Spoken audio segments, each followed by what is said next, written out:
নমস্কার চাষী বন্ধুরা, কিষাণ মানে অনুষ্ঠানে আপনাদের সকলকে স্বাগত। এই অনুষ্ঠানটি পরিবেশিত হচ্ছে ভারত সরকারের কৃষি এবং কৃষক কল্যাণ মন্ত্রকের সহায়তায়। আজকে আমরা আলোচনা করব প্রাকৃতিক কৃষি এবং এই বিষয়টা কি সেই সম্পর্কে। আর এই বিষয়ে আলোচনার জন্য আমাদের সঙ্গে রয়েছেন কৃষি বিশেষজ্ঞ ডক্টর স্বপন কুমার মাইতি, অধ্যাপক, পল্লী শিক্ষা ভবন, বিশ্বভারতী। সঙ্গে রয়েছি বিপ্লব ঘোষ। নমস্কার স্বপনদা। হ্যাঁ, নমস্কার। আমরা জানি যে চাষবাসের আলোচনার যে আমরা যখন করি এই প্রসঙ্গে আজকাল যে বিষয়গুলি বেশ গুরুত্ব সহকারে এসে যায়, তার মধ্যে অন্যতম কয়েকটি হলো মাটির স্বাস্থ্য, জলবায়ু পরিবর্তন, মানুষের স্বাস্থ্য, কৃষকের যে অর্থনৈতিক ক্ষতির দিক, সবকিছু কিন্তু এর মধ্যে এসে যায়। এই বিষয়গুলি মাথায় রেখে ভারত সরকার তথা যে কৃষি বিজ্ঞানীরা রয়েছেন তারা একের পর এক কিন্তু নতুন চিন্তাভাবনা করছেন বা করে চলেছেন। কি করে এই যে কৃষি কাজকে বাস্তবসম্মতভাবে আধুনিকতা মেলবন্ধন ঘটিয়ে একটা কৃষি ব্যবস্থার সুন্দরভাবে গড়ে তোলা যায়, সেই প্রসঙ্গেই কিন্তু আজকে আমরা আলোচনা করব। অর্থাৎ যে ন্যাচারাল ফার্মিং কি এবং এর প্রয়োজনীয়তা সম্পর্কেও আমরা কিন্তু বিস্তারিত আলোচনা করব। আমি প্রথমেই স্বপনবাবুর কাছে জানবো, যদি প্রাকৃতিক কৃষি বিষয়ে প্রেক্ষাপট আমরা আলোচনা করি তাহলে মনে হয় চাষী বন্ধুদের বুঝতে সুবিধা হবে। হ্যাঁ, অবশ্যই। চাষি বন্ধুরাও দেখে থাকবেন যে যারা আমাদের বয়স্ক চাষি বন্ধুরা আছেন তারা অবশ্যই বুঝতে পারবেন যে একসময় ওনারা জমিতে কোনো রাসায়নিক সার ব্যবহার করতেন না, বা আজকে যে সমস্ত চাষি বন্ধু 60-70 বছর বয়সের আছেন তারা হয়তো ছোটবেলা থেকে রাসায়নিক সারের ব্যবহার দেখে আসছেন, কিন্তু তারা তাদের পিতামাতা বা ঠাকুরদা তাদের কাছ থেকে জেনে থাকবেন যে ওই সময় চাষবাসে কোনো রাসায়নিক সার, কোনো ওষুধের ব্যবহার ছিল না, এবং সেই সঙ্গে গোয়াল ভর্তি গরু থাকতো, ছাগল থাকতো, অর্থাৎ গবাদি পশু কিন্তু থাকতো, হাঁস মুরগি থাকতো। সব মিলে একটা বৈচিত্র্যপূর্ণ একটা খামার পদ্ধতি তখন ছিল। কিন্তু আমরা মাঝখান থেকে এক ধরনের আধুনিকতার বশবর্তী, তার যে ইনফ্লুয়েন্স বলে তার দ্বারা আমরা প্রভাবিত হলাম, এবং সেই প্রভাবিত হয়ে আমরা কি করেছি না, আমরা বেশি বেশি করে রাসায়নিক সারের উপর নির্ভরশীল হয়ে গেছি। আবার ওদিকে যান্ত্রিকতার দিকটাও বেশি করে এসে গেছে, যেই ট্রাক্টর এসে গেছে এমনি গবাদি পশুতে বলদে টানা লাঙ্গলও আমাদের কাছ থেকে উঠে গেল। তখন আমরা মাটিতে শুধু বেশি বেশি করে রাসায়নিক সারের উপরই সম্পূর্ণ রূপে নির্ভরশীল হয়ে গেছি। আবার অন্য দিক থেকে দেখছি যে বেশি করে রোগ পোকার আক্রমণও আজকে কিন্তু আমরা দেখছি। তো দেখুন, ফসলে যে উন্নত জাত আসা এটা তো খুবই দরকার ছিল, কারণ আমরা শুধুমাত্র দেশি জাতের উপর নির্ভরশীল থেকে আমরা কিন্তু বেশি ফলন পেতে পারতাম না।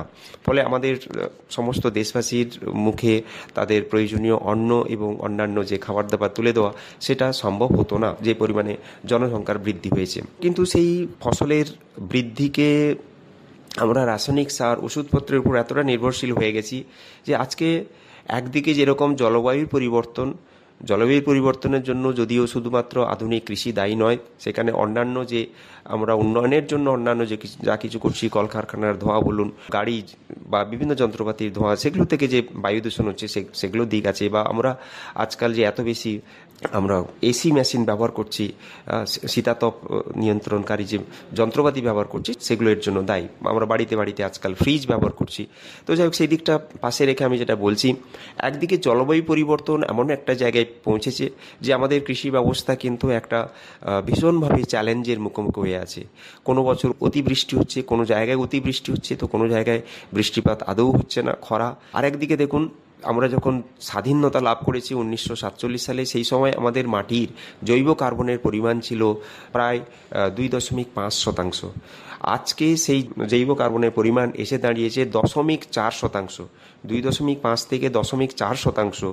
আর যেখানে জৈব কার্বনের পরিমাণ থাকা উচিত বা থাকা সম্ভব গড়পড়তা, সেটা হচ্ছে 1 থেকে 1.5%।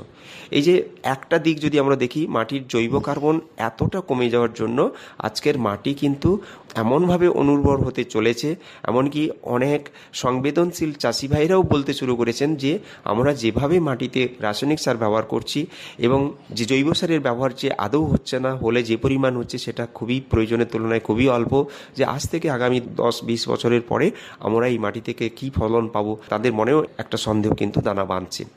সেই সঙ্গে আরেকটা দিক হচ্ছে, আজকালকাল দেখুন হাটে বাজারে গেলে লোকজন কিন্তু খোঁজ করে যে বিষ ছাড়া আপনার কোনো ফলন, শাকসবজি বলুন, ওইদিকে দানা জাতীয় ফসল মানে আপনার চাল ডাল বলুন, সব দিকে কিন্তু আমরা যে খাবারটা খাচ্ছি তাতে তো কোনো বিষ নেই, তো তার জন্য যে মানুষের যে স্বাস্থ্য হানি হচ্ছে সেই দিকটাও কিন্তু আরও চরমভাবে দেখা দিচ্ছে।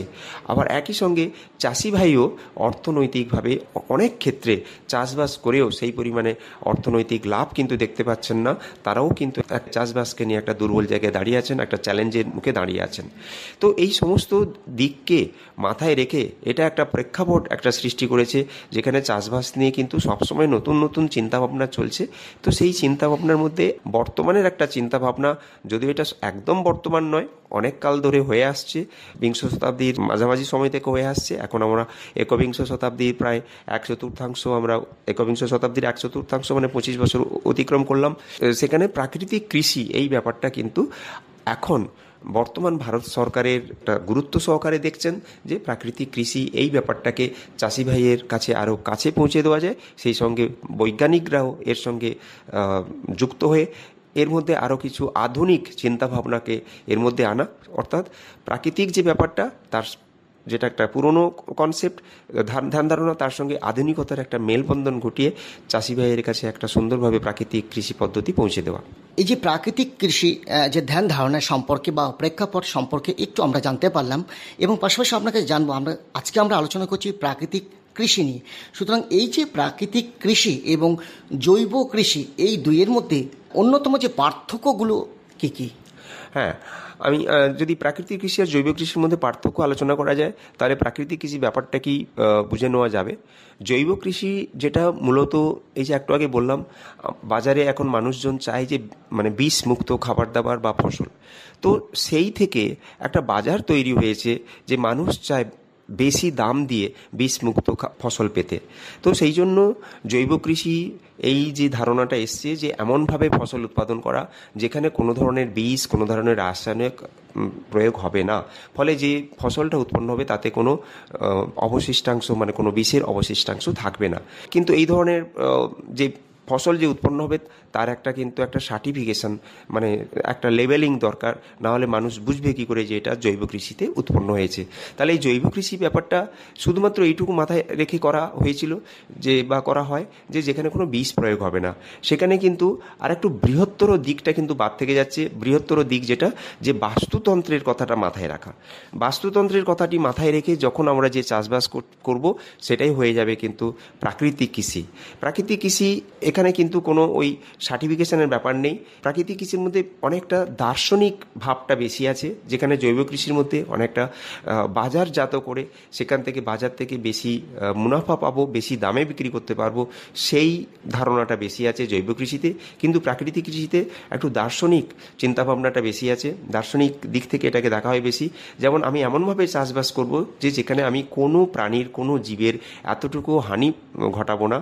তো আমি যে ফসলটা উৎপন্ন করছি সেই ফসলটি, আমার ফলনটি যে এটাকে খাদ্য হিসেবে গ্রহণ করবে তার জন্যও ভালো হবে, এবং আমি অন্যের ভালো করলে আমারও ভালো হবে, এইটাই একটা মূল ধারণা। এবং সেই সঙ্গে এটা যে আমরা মানুষও একটা প্রকৃতির একটা অবিচ্ছেদ্য অঙ্গ, এবং প্রকৃতি যেহেতু মানুষকে সৃষ্টি করেছে, সুতরাং প্রকৃতির সে দায়িত্বও আছে যে মানুষকে যথেষ্ট পরিমাণে খাদ্যের যোগান দেওয়া। কিন্তু মানুষকে দেখতে হবে সে যেন তার কাজকর্মের ভেতর দিয়ে প্রকৃতিকে যেন নষ্ট না করে। এখানে প্রকৃতির একটা বিশেষ বড় দিক হচ্ছে মাটিকে যেন নষ্ট না করে, আশপাশের গাছপালাকে যেন নষ্ট না করে, এবং আমাদের বাস্তুতন্ত্রের মধ্যে যে অন্যান্য জীব আছে, অন্যান্য প্রাণী আছে, তাদেরকেও যেন নষ্ট না করে ফেলে। আরেকটা বিষয় যেটা গুরুত্বপূর্ণ আপনার কাছে জানবো, যে প্রাকৃতিক এই কৃষি অনুসরণের জন্য বিশেষভাবে কি কি করণীয়, এবং এই ব্যবস্থায় চাষি ভাইরা বা চাষি বন্ধুরা কিভাবে উপকৃত হবেন? প্রাকৃতিক কৃষি অনুসরণ করতে গেলে প্রথম যেটা আসবে সেটা হচ্ছে শুধুমাত্র এক ফসল না করে একই জমিতে অনেক অনেক বেশি ফসল নেওয়া যায়। ধানের পরে ধান না লাগিয়ে ধানের পরে অন্য ফসল লাগান, আবার ধানের সাথে অন্য কি ফসল লাগানো যায়, বা যখন ধান করা যাবে না বা অন্য কোনো ফসল লাগান ধানটাকে বাদ দিয়ে। যেমন ধানের জমির মাঠে আপনি অড়হর লাগাতে পারেন, কালো কলাই লাগাতে পারেন। তো চাষি ভাইকে দেখতে হবে যে একটি ফসল না করে ফসলের মধ্যে বৈচিত্র্য আনতে হবে। মাটিকে চাষ না দিয়ে মানে বিনা চাষে চাষবাস করতে হবে।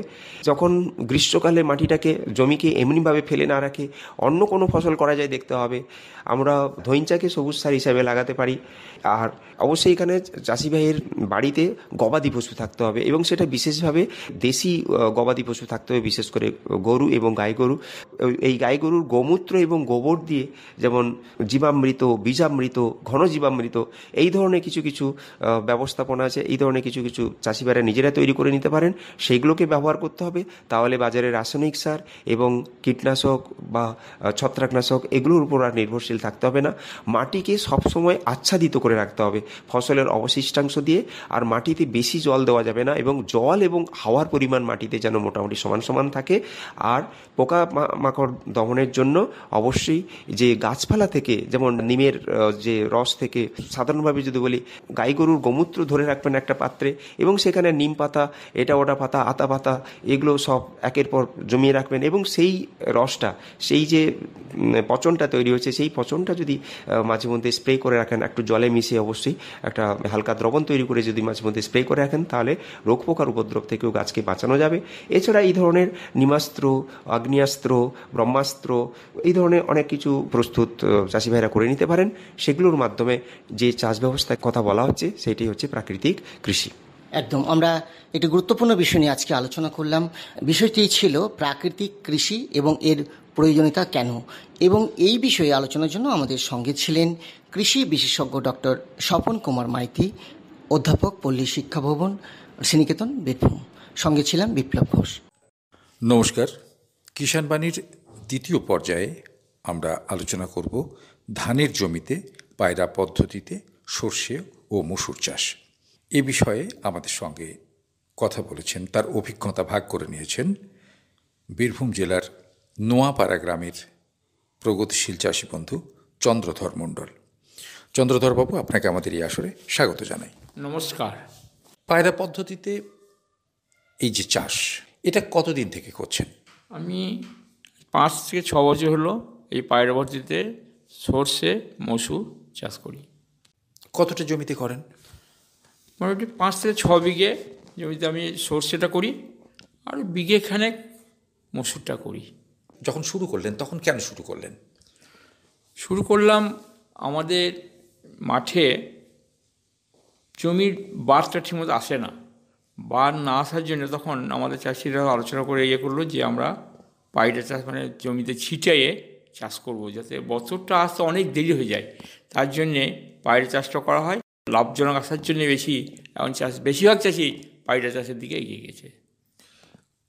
মানে আপনার গ্রামে অনেক চাষি এটা করছেন? হ্যাঁ, আমাদের ওখানে একটা মাঠ প্লট, একবারে ধরুন 50 বিঘে 60 বিঘে প্লট, গোটাটাই পায়রা চাষ হয়।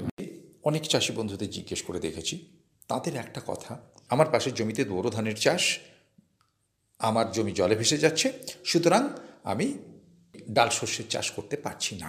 এই ঘটনাটা আপনাদের ঘটছে না? না, আমাদের ওই ঘটনাটা পড়ছে না, কারণ আমাদের আলোচনা হয় একটা, কোন মাঠে কি চাষ করব, কোন মাঠে সরষে করব, কোন মাঠে মসুর করব, কোন মাঠে আলু, যে কোনো চাষ একটা মাঠ ভিত্তিক আমাদের চাষ হয়, বা কোনটায় বড় করা হবে। এবছর যেমন বড় চাষটা আমাদের খুবই কমিয়ে দিয়েছে, কারণ গত বছর জলের খুব কষ্ট পেয়েছে। তার জন্যে এখন থেকে চাষিরা সজাগ হয়ে গেছে যে আমরা পায়রা চাষটা করব, কারণ পায়রা চাষ খুব লাভজনক, খুব কম খরচে এই পায়রা চাষটা হয়। তার জন্যে চাষিরা পায়রা চাষটার উপর খুব বেশি জোর দিয়েছে আমাদের। লাঙল টেনে বা ট্রাক্টর দিয়ে চাষ করে যে চাষ পদ্ধতি, তাতে যে খরচটা হয়, আর আমরা যদি পায়রা চাষ করি তাতে যে খরচটা হয়, এ দুটো যদি একটু তুলনাটা নিই। আমরা সাধারণ পদ্ধতিতে চাষটা করি, ধরুন সেখানে ট্রাক্টরের একটা খরচা আছে, এবং চাষটা যখন আমরা করি তখন অনেকটা লেটে হয়তো বাতান দেওয়া, করা, সেচ দেওয়া ব্যাপারটা থাকে। কিন্তু পায়রা চাষে আশ্বিন মাস শেষে যখন আমরা পায়রা চাষটা করে দিচ্ছি, ধান কাটলাম, ধান তুলে নিলাম, তুলে নেওয়ার পরে আমরা কৃষি সিঞ্চন যেটা আছে সেই পদ্ধতিও আমরা সেচ দিই, কিংবা আমরা বাঁচিয়ে দিয়েও দিই। তাদের বিঘা ভূম 10 কেজি করে 10-20 দিলে আমাদের কিন্তু সর্ষের গাছ তৈরি হয়ে যায়। তার খরচটা অনেক কম, কিন্তু ওখানে হয়তো 1 কেজি করে আমাদের 10 লাগে। প্রতি বিঘেতে 10 কেজি 10-26-26 বলছেন আপনি, মানে 10 কেজি গণিত 40, মানে 400 টাকা 10-26-26। আর চাপান হিসেবে ধরুন খুবই কম, 500 গ্রামেরও কম, 250 থেকে 500 মধ্যে গাছ দেখে আমরা ইউরিয়া দিই, তাছাড়া অন্য কিছু দিই না আমরা। 500 যদি ধরে নিই তাহলে সেটাও 10 কেজি, 10-10 100 টাকা খুব বেশি হলে। হ্যাঁ, 10-10 100 টাকা, আর এদিকে ধরুন 400 টাকা, এই 500 টাকা। কিন্তু সাধারণ পদ্ধতিতে আমাদেরকে করতে যে কি ধরুন ট্রাক্টরে চার্জ দিতে তার একটা খরচা আছে, সেটা কত খরচ? মোটামুটি ধরুন আধ ঘন্টাও যদি লাগে তাহলেও 600 টাকা ওইখানে এক্সট্রা আমার চেয়ে বেশি ওখানে। একটা চার্জ দিলেই হবে? হ্যাঁ, এখন রোটারি চার্জ একটা দিলেই হয়ে যাবে 600 টাকা। 600 টাকা। কিন্তু আমাদের এই পদ্ধতিতে ওই টাকাটা লাগছে না। ওখানে সার কতটা লাগে? ওইখানে ধরুন আমরা মোটামুটি গোবর সারটা দিই, তারপর ধরুন কাঠা 1 কেজি করে দিই 10-26, এবং 500 করে ইউরিয়াও দিই। তাই ধরুন ওই 10-26 আমাদের ওখানে বেশি লাগে। মানে আরও 10 কেজি 10-26, মানে আরও 400 টাকা চাপছে ওর মধ্যে। 400 টাকা বেশি চাপছে। আপনি যখন সাধারণভাবে চাষটা করছেন, অনেক সময় জো না পেলে পরে ধরুন যদি শুকিয়ে যায়, সেক্ষেত্রে আপনাকে একটা জলসেচ করে তারপরে চাষ করতে হয়। হ্যাঁ, জো শুকিয়ে গেলে তখন কিন্তু আমাদেরকে আবার জল দিতে হয়। তার ফলে কী হয়, সর্ষেটা আমাদের নামলা হয়ে যায়, মানে দেরি হয়ে যায়। না, খরচও তো বেশি হলো। হ্যাঁ, না খরচও বেশি হলো এবং চাষটাও দেরি হয়ে যাচ্ছে। আমরা যেটা কাদাতে ধরুন ছিটিয়ে দিলাম, সেই সর্ষেটা 15 দিন আগাম হয়ে গেল। এই 15 দিন আগামের জন্যে ধরুন সর্ষেটা আমাদের অনেকটা এগিয়ে গেল। তার জন্যে আমাদের যেমন ধরুন পেস্টিসাইডের খরচাটাও কম হয়। এই যেগুলো আমরা পাইটে চাষ করি সেগুলো পেস্টিসাইড ব্যবহার করতে হয় না। কিন্তু আমাদেরকে যেগুলো সাধারণ চাষ করি, যেহেতু লেট হচ্ছে, ওই জন্য আমাদেরকে পেস্টিসাইড ব্যবহার করতে হয়। জাব পোকার আক্রমণটা অনেক বেশি হয়। হ্যাঁ, জাব পোকা আক্রমণটা ওই যেগুলো সাধারণ চাষ করি তাতে বেশি হয়। কারণ শেষের দিকে যখন গরম পড়তে শুরু করে তখনই তো জাব পোকার আক্রমণটা হয়। ওই যে 15 দিন যেটা ডিফারেন্স হচ্ছে, এই 15 দিনটাই হচ্ছে বিশাল ব্যাপার। আমরা 15 দিনে তখন ধরুন প্রচুর জাব পোকা আক্রমণ করে, এবং আমরা বীজ না দিলে পরে ওই শস্যটা আমরা বাড়িতে ভালো আনতে পারি না। কিন্তু পাইটা চাষে ওই আপদ বা বিপদটা কোনো হয় না, ওইটা আমাদের খুব সুন্দরভাবে ঘর ঢুকে যায়। কখনো কখনো হয়তো 15 দিনের বেশিও দেরি হয়ে যেতে পারে। হ্যাঁ, তাও হতেও পারে, কারণ জোর না এলে ধরুন আমরা তো ফেলতে পারছি না। তার জন্যেই আমরা কিন্তু এইটার উপরে বেশি জোর দিচ্ছি, পাইটা চাষের উপরে, যে পাইটা চাষ করলে আমরা শস্যটাকে আগাম পাচ্ছি এবং আমাদের খরচাটাও কম হচ্ছে, ফলনটা ভালো পাচ্ছি। অনেক সময় ফোলিয়ার স্প্রে করতে বলা হয়, মানে গাছের ওপরে ডিএপি বা ইউরিয়া স্প্রে করতে বলা হয়, এটা করেন? হ্যাঁ, ওইটা আমরা এখন হয়েছে, যেমন ধরুন ইউরিয়ার সঙ্গে ট্যাগিং দিয়েছে ন্যানো ইউরিয়া বা ডিএপি, ওইগুলো কিন্তু আমরা যখন ওই ফুল আসবার আগে এগুলোকে স্প্রে করে দিই, দিয়ে রেজাল্ট মানে রেজাল্টটা ভালোই হয়। ওটা সেক্ষেত্রে চাপান দেওয়ার আর দরকার পড়ে না? না, ওইটা স্প্রে করলে আর চাপান লাগে না, কারণ গাছ অটোমেটিক তখন তৈরি হয়ে যায় ওতেই। এবার ধরুন আপনার চাপানের জন্য যে 100 টাকার মতো খরচ হচ্ছিল বিঘেতে, সেটাও আর লাগছে না? না, ওই 100 টাকাটা খরচাটা লাগছে না। ওই ন্যানো ইউরিয়া যেটা দিচ্ছি বা ডিএপি, ওইটাতেই আমাদের কিন্তু কাজ হয়ে যায়। সেটা তো ওই 15 লিটার জলে 300 গ্রাম মতো, কারণ ওটা 2% যে স্প্রেটা করা হয়। আর একটা হচ্ছে যে ওই ন্যানো ইউরিয়াগুলো আমাদেরকে ওরা ইউরিয়ার সঙ্গে ফ্রি দেয়, ওরা কিন্তু দাম নেয় না, যার জন্য আমাদের রেজাল্টটা আরও খরচটা আরও কমে যাচ্ছে। ইউরিয়া দামটা তো নিচ্ছেই, কিন্তু ওই ন্যানো ইউরিয়া বা ডিএপিটা ওরা ফ্রিতে দেয়, যে প্রচার করার জন্যে আমরা করি, তাতে দেখেছি রেজাল্ট খুব ভালো। আর বিষের জন্য যে খরচটা, সেটাও তো বেঁচে যাচ্ছে। হ্যাঁ, যেহেতু আমরা আগাম চাষ করছি, আগাম চাষ করার জন্যে ওইখানে কিন্তু আর কোনো আমাদের বিষ লাগছে না, কারণ তখন শীতের ভাবটা থাকছে। শীতের ভাব থাকাকালীন আর কিন্তু কোনো পোকা বা জার্ম আসে না তখন। শীতের ভাব থাকাকালীন ফুল চলে আসছে এবং আগাম উঠে যাচ্ছে একটু সর্ষেটা, এর জন্যে কি ফলন একটু বেশি হয়? যেহেতু পোকা বা জাম লাগে না, তার জন্য ফলনটা আমাদের বেশিই হয়। সাধারণভাবে চাষ যদি করেন সর্ষের আর পায়রা চাষ, ফলনের তো একটু তফাৎ হবেই। হ্যাঁ, অবশ্যই পায়রা চাষ ফলনটাই বেশি হবে। পায়রা চাষে ফলন বেশি হবে? হ্যাঁ, পায়রা চাষ ফলনটাই বেশি হবে। তার কারণ হচ্ছে যেটা আমরা ছিটিয়ে করি, তাতে ধরুন দেখা যায় যে হয়তো ঠিকমতো বাতাল না পেলে লেট হয়ে যায়। লেট হয়ে গেলেই তখন ধরুন ওই পোকা আক্রমণ হয়, ফলে ফলনটা কমে যায়। আর জন্য হচ্ছে লাস্টে দিয়ে গরমের জন্য ঠিকমতো দানাও আসছে না, কিন্তু এটা শীতের মধ্যে ফুল হচ্ছে, শীতের মধ্যে দানা বেঁধে যাচ্ছে, যার জন্যে ফলনটা বেশি। বীজের পরিমাণ তো একটু বেশি লাগে? হ্যাঁ, কারণ বীজের পরিমাণটা বেশি এই জন্যই লাগে, কারণ আমরা ধানের জমির ওপর দিত, এবার ধানের গোড়াতে কিছু আটকে যায়, হয়, তার জন্যে সামান্য খানিকটা বেশি দিতে হয়। এটা আমরা দিই 40 গ্রাম, এটা সেখানে 50 গ্রাম। 10 গ্রাম কাঠা 50 গ্রাম? হ্যাঁ, কাঠা 50 গ্রাম আমরা দিই। এটা তো হাইব্রিড বীজ। তরি যেটা সরষে, সে তরি শস্যটা চাষ করি আমরা। এটা আমাদের ওখানে ধরুন যেহেতু আমরা প্লট করে করি, আমাদের কৃষি দপ্তর থেকেও সহায়তা করে, ওরা সিড সাপ্লাই দেয়, দিয়েও আমরা চাষ করি। কীরকম ফলন হয়? মোটামুটি ধরুন আমাদের বিঘে ভূম 2 থেকে 2.5 কুইন্টাল আমরা সর্ষেটা পাই। বিঘেতে সব মিলিয়ে 1,000 টাকা খরচ হতে পারে খুব বেশি হলে। হ্যাঁ, 1000 টাকা বড়, তার বেশি হবে না। কারণ হচ্ছে ধরুন এমনিতে কোনো খরচ নেই, সর্ষের বীজ, ওষুধ তো লাগে না, আর ধরুন ওই সর্ষে কাটা ছিটানো একটা লেবার, আর ধরুন কাটা, মাঝে একটু সেচ দেওয়া, মাঝে একটা সেচ লাগে। আবার এখন আবার আমাদের বড় হারভেস্টার নিয়ে এসছে, হারভেস্টারও সর্ষে কেটে দিচ্ছে, লেবার লাগছে না এখন আর। আর 2 কুইন্টাল সর্ষের দাম কত? 2 কুইন্টাল সর্ষের দাম মোটামুটি দিন 12,000 টাকা। 12,000 টাকা যদি 2,000 টাকাও বাদ দিই, 10,000 টাকা, বা আপনি 6-7 বিঘে লাগাচ্ছেন, 5 বিঘে ধরলাম, মানে 5-10 50,000 টাকা। আপনি যদি ওই ধান কেটে নিয়ে বোরো ধান লাগাতেন, 5 বিঘে জমিতে 50,000 টাকা লাভ করা যেত? না, আজ এই জমিতে 50,000 টাকা লাভ করা যেত না, এবং খুব রিস্কের ব্যাপার। কারণ হচ্ছে ধরুন বোরোর উপরে এখন যা দেখা যায় যে প্রাকৃতিক যে বিপর্যয়, পাথর বৃষ্টি এসব হওয়ার জন্যে দেখা যায় যে হয়তো একবারই ধানে শূন্যতা চলে আসছে।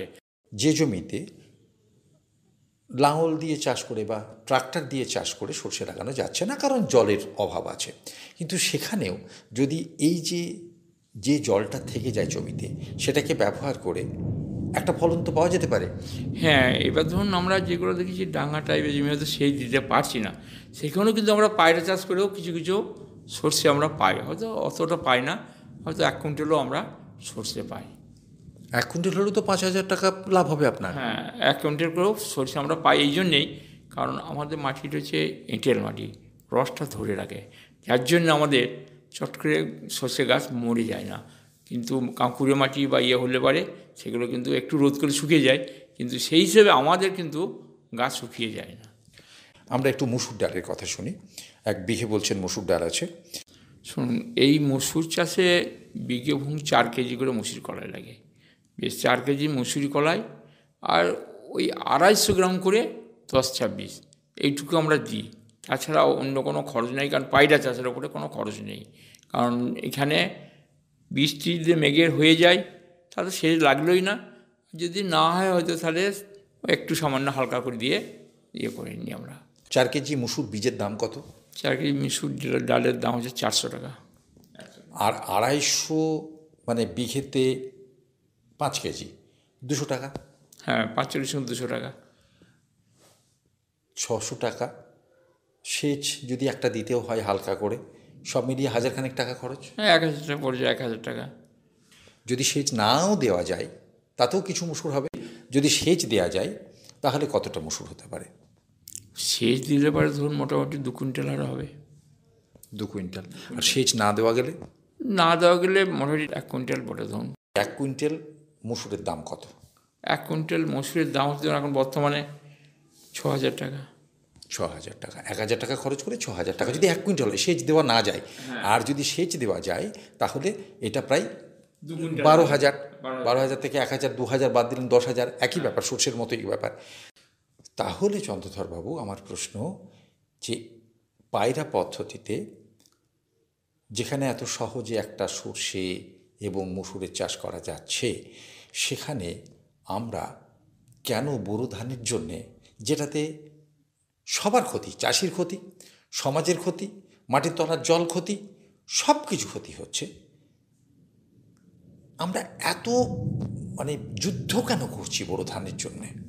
আমরা যদি পায়রা চাষে সর্ষে বা মসুর কলাই করি, যে ধরনের লাভ হবে, আমাদের বড় ধান চাষ করে কিছুই লাভ হয় না। ওই কোনো রকম ধানটাই পাওয়া যায়, কিন্তু খরচটাই তোলা যায়, আমাদের লাভ কিছু হয় না। চন্দ্রধরবাবু, আশা করব আপনার এই অভিজ্ঞতার কথা শুনে, আপনার পরামর্শ শুনে চাষি বন্ধুরা ভাববেন যে বোরো ধান চাষ করে লাভ নেই, বরং আমরা সর্ষে এবং ডাল শস্যের চাষ করি, এবং পায়রা পদ্ধতিতে করলে আরও বেশি লাভ হবে। তারা এটা করবেন এই আশা রেখে আপনাকে অনেক অনেক ধন্যবাদ এবং নমস্কার জানিয়ে, যারা অনুষ্ঠান শুনলেন তাদের ধন্যবাদ এবং নমস্কার জানিয়ে আজকের কিষাণ বাণী এখানেই শেষ করছি। অনুষ্ঠানটি প্রচারিত হলো ভারত সরকারের কৃষি ও কৃষক কল্যাণ মন্ত্রকের সহায়তায়।